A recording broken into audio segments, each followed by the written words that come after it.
இலங்கை தொடர்பில் ஆராய உள்ள சர்வதேச நாணய நிதியத்தின் நிர்வாக குழு. சிக்கப்போகும் முக்கிய அரசியல் பிரபலம் தங்க முலாம் பூசப்பட்ட துப்பாக்கியின் பின்னணியில் அதிர்ச்சி தகவல்.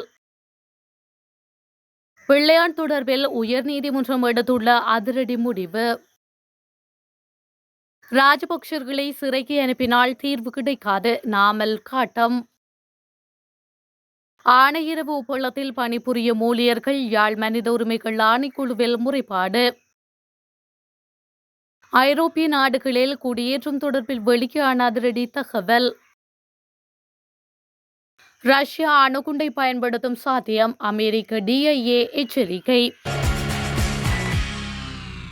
தங்கமுலாம் பூசப்பட்ட துப்பாக்கி கண்டுபிடிக்கப்பட்ட வழக்கில் அனுராதபுரம் மாவட்டத்தை பிரதித்துவப்படுத்தும் அரசியல்வாதி ஒருவரை கைது செய்ய காவல்துறையினர் விசாரணையை தொடங்கியுள்ளனர்.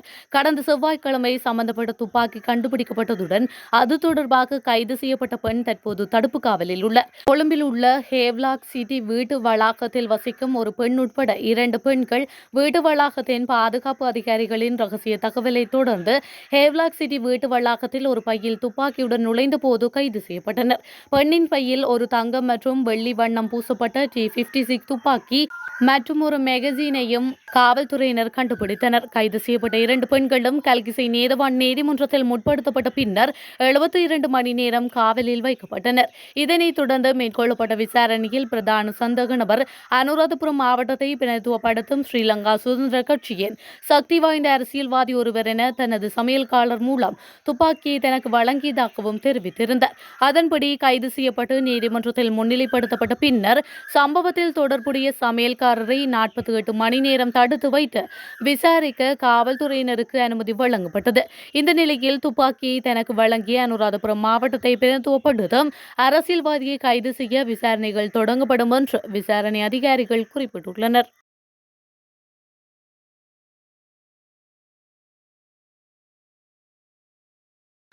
ராஜபக்சகளை சிறைக்கு அனுப்பினால் மக்களின் அடிப்படை பிரச்சினைகளுக்கு தீர்வு கிடையாது என நாடாளுமன்ற உறுப்பினர் நாமல் ராஜபக்ஷ தெரிவித்துள்ளார். நாடாளுமன்றத்தில் நேற்று நடைபெற்ற விவாதத்தில் உரையாற்றுகையிலேயே மேற்கண்டவாறு அவர் குறிப்பிட்டுள்ளார். இது தொடர்பில் அவர் மேலும் தெரிவித்துள்ளதாவது: வெளிநாட்டு முதலீடுகளை பெற்றுக்கொள்வதற்கு அரசாங்கம் இதுவரையில் என்ன நடவடிக்கைகளை மேற்கொண்டுள்ளது? உப்பு பிரச்சினைக்கு தீர்வு காணாதவர்கள் வெளிநாட்டு முதலீடுகளை பெற்றுக்கொள்வது சந்தேகத்திற்குரியதே. நாட்டு மக்கள் மரமுதிரிகை சாப்பிடுவதை போன்று உப்பு சாப்பிடுவதில்லை என்று அரசாங்கம் பொறுப்பேற்ற வகையில் பதிலளிக்கின்றது. உணவின் அடிப்படை பொருளாக உப்பு காணப்படுகின்றது. ஆகவே உப்பு உற்பத்தியில் தோற்றம் பெற்றுள்ள பிரச்சினைகளுக்கு உடன் தீர்வு காணுங்கள். ஜனாதிபதி தேர்தலுக்கு முன்னர் நானும் ராணுவ வீரன் என்று குறிப்பிட்டுக் கொண்டு திரிந்தவர்கள் தற்போது தலைமறைவாகியுள்ளார்கள். ராணுவத்தில் சேவையாற்றிய பலர் இன்று ஆளும் தரப்பில் உள்ளார்கள். பலர் பதில் அமைச்சர்களாகவும் உள்ளார்கள். ராணுவ வீரர்களை வீரர்கள் என்று குறிப்பிடும் தத்துணிவு இவர்களுக்கு கிடையாது. இதனால் எதிர்க்கட்சியினர் இலக்கு வைக்கப்படுகின்றார்கள். எம்மை சிறைக்கு அனுப்பி அடிப்படை மக்களின் அடிப்படை பிரச்சினைகளுக்கு தீர்வு காண முடியாது. எம் மீது முன்வைத்த குற்றச்சாட்டுகளை நீதிமன்றத்தின் ஊடாக தீர்த்துக் கொள்கின்றோம்.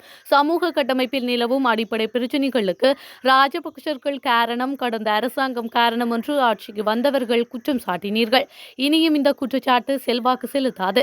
ஏனெனில் 6 மாதங்கள் கடந்துவிட்டன. ஆகவே போலியாக விமர்சனங்களையும் குற்றச்சாட்டுகளையும் முன்வைத்துக் கொண்டிருக்காமல் அடிப்படை பிரச்சினைகளுக்கு தீர்வு காணுங்கள் என்று நாமல் ராஜபக்ஷ மேலும் கூறியுள்ளார். ஆணையரவு ஒப்பளத்தில் பணிபுரியும் ஊழியர்கள் நேற்று மாலை யாழ் மனித உரிமைகள் ஆணைக்குழுவிற்கு சென்று முறைப்பாடுகளை பதிவு செய்துள்ளனர். ஆணையரவு ஒப்பளத்தில் பணிபுரியும் ஊழியர்கள் பல்வேறு பிரச்சினைகளை சுட்டிக்காட்டி 9வது நாளாக தொடர் போராட்டத்தை முன்னெடுத்து வருகின்றனர். இந்த நிலையில் மன்னார் சமூக பொருளாதார மேம்பாட்டுக்கான நிறுவனத்தின் ஏற்பாட்டில் குறித்த நிறுவனத்தின் பணிப்பாளர் ஜாட்சன் பிகிராடோ தலைமையில் குறித்த போராட்டத்தில் ஈடுபட்டு வரும் பணியாளர்கள் 4 பேர் யாழ் மனித உரிமைகள் ஆணைக்குழுவிற்கு அழைத்து செல்லப்பட்டு பல்வேறு பிரச்சினைகளை முன்வைத்து முறைப்பாட்டை பதிவு செய்துள்ளனர். குறித்த ஒப்பளத்தின் தற்போது உள்ள பொது முகாமையாளர், முகாமைத்துவ பிரிவினர், உதவி முகாமையாளர், மேற்பார்வையாளர்கள் உள்ளிட்ட பலர் தம்மை பழிவாங்குவது போன்றே செயற்படுகின்றனர். எமக்குரிய வகையில் வேலைகளை வழங்குவதில்லை.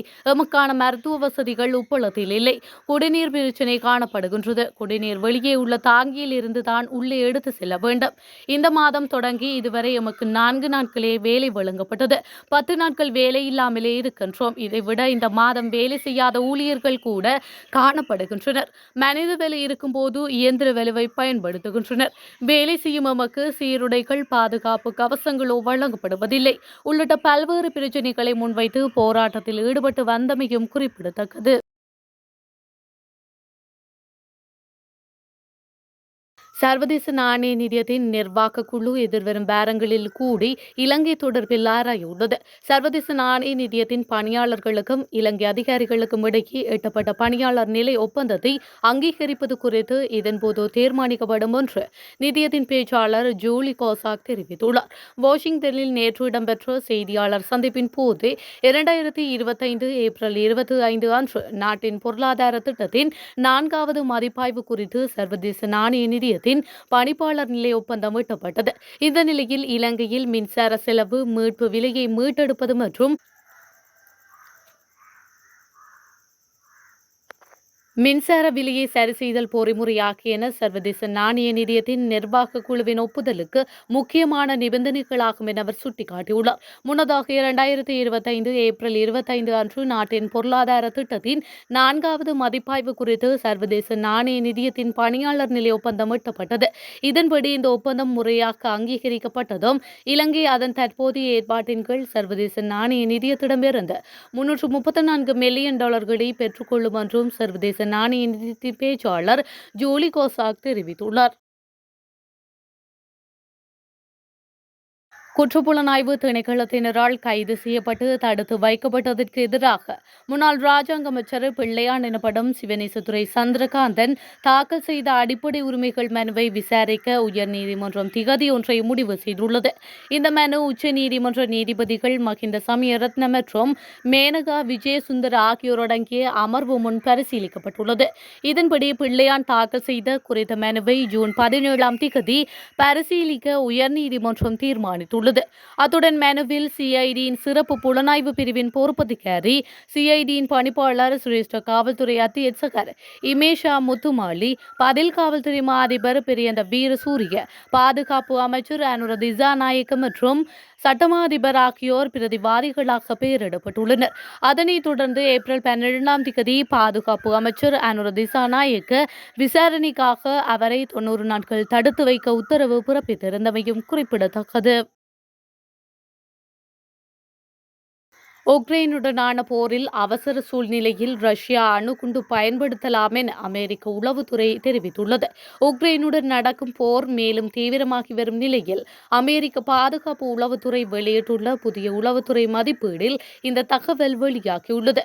டிஐஏ வெளியிட்டுள்ள அறிக்கையில் உக்ரைன் போரில் ரஷ்யா அணுகுண்டுகளை பயன்படுத்தும் சாத்தியம் குறைவாகவே இருக்கின்றது. மேலும் ஒரு சாதாரண தாக்குதலில் அணு ஆயுதம் உள்ள நாடு உடந்தையாக இருந்தால் அதை அணு தாக்குதலாகவோ ரஷ்யா கருதி பதிலடி செய்யும். ரஷ்யாவின் இறையாட்சி மற்றும் பாதுகாப்பிற்கு மிக முக்கியமான ஆபத்து ஏற்பட்டால் அணுகுண்டு பயன்படுத்தப்படலாம் என டிஐஏ தெரிவித்துள்ளது. ஐரோப்பிய நாடுகளில் கடந்த ஆண்டுகளுக்கான குடியேற்றம் 2023ஆம் ஆண்டை விட 50% குறைந்துள்ளதாக பிரித்தானியாவின் தேசிய புள்ளிவிபர பணியகம் தெரிவித்துள்ளது. ஐரோப்பிய நாடுகளில் குடியேற்றம் மற்றும் குடியேறிகள் தொடர்பான வாத பிரதிவாதங்கள் தொடர்ந்தும் பிரதான அரசியல் அரங்கில் கொதிநிலையாக தொடர்ந்த வண்ணம் உள்ளது. குடியேற்ற விதிகளின் இறுக்கம் காரணமாக வேலைவாய்ப்புகள் மற்றும் கல்வி சார்ந்த நோக்கத்துடன் பிரித்தானியாவுக்குள் வருபவர்களின் எண்ணிக்கையும் அவர்களை சார்ந்திருப்பவர்களின் எண்ணிக்கையும் குறைவடைந்துள்ளதாகவும் நேற்று வெளியிடப்பட்ட தரவுகளில் குறிப்பிடப்பட்டுள்ளது.